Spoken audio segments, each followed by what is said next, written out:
Today we're going to be talking about the death of Annie Lee. Annie Lee was a well-beloved graduate student that was murdered at the University of Yale. When Annie didn't come home that night, one of her roommates reported her missing.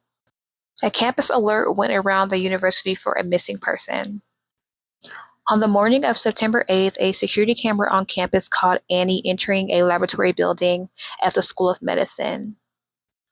But none of the 70 cameras surrounding the building or attached to the garage showed Annie leaving that day or the next.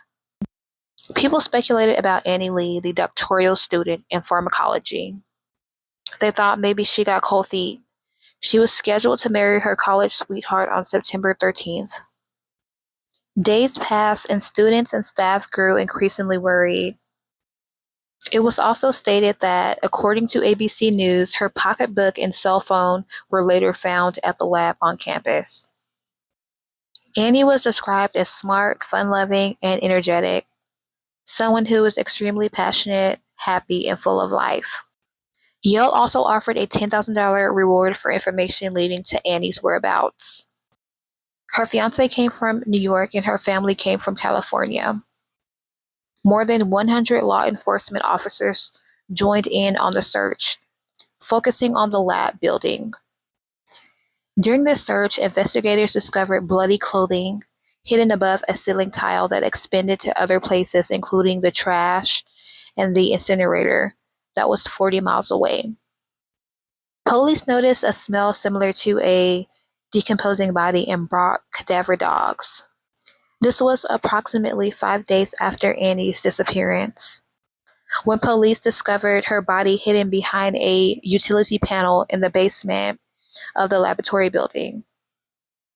It was stated that she had been strangled. It was Sunday, September 13th. It was supposed to have been her wedding day.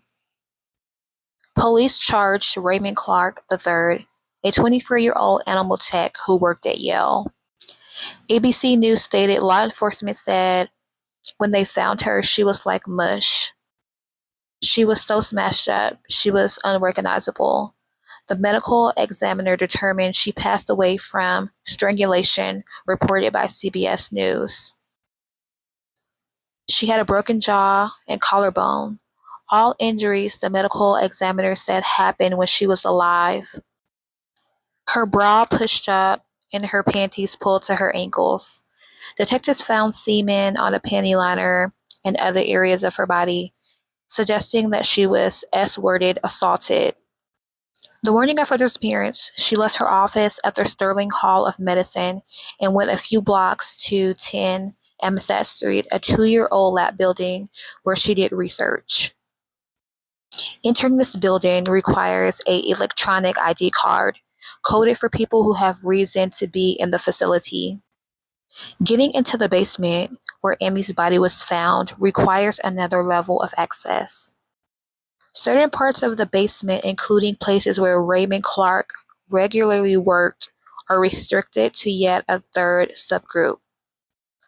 Card swipe records indicate that Annie entered the restricted lab basement area, and Raymond swiped and entered soon after, and Annie was never seen again. Raymond Clark stated he had no idea why he murdered Annie, but his high school girlfriend told Good Morning America that she had to call the police when she broke up with him. She stated, "He would get angry often. He would frighten me, and he would get physical. For 2 weeks, I was escorted from the school to my car by police officers." The online New Haven Independent reported a copy of a 2003 police report where his previous girlfriend told police Raymond forced her against her will to have unwanted, forceful intercourse. He S-word assaulted her. And it was also reported that she declined to press charges. Neighbors, colleagues, and coworkers have also reported his behavior to be controlling and volatile. Annie's decomposing body was found stuffed upside down in a wall.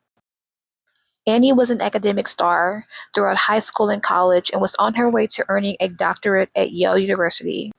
the prestigious Ivy League college located in New Haven, Connecticut. Even before Annie's body had been found, police were zeroing in on Raymond Clark.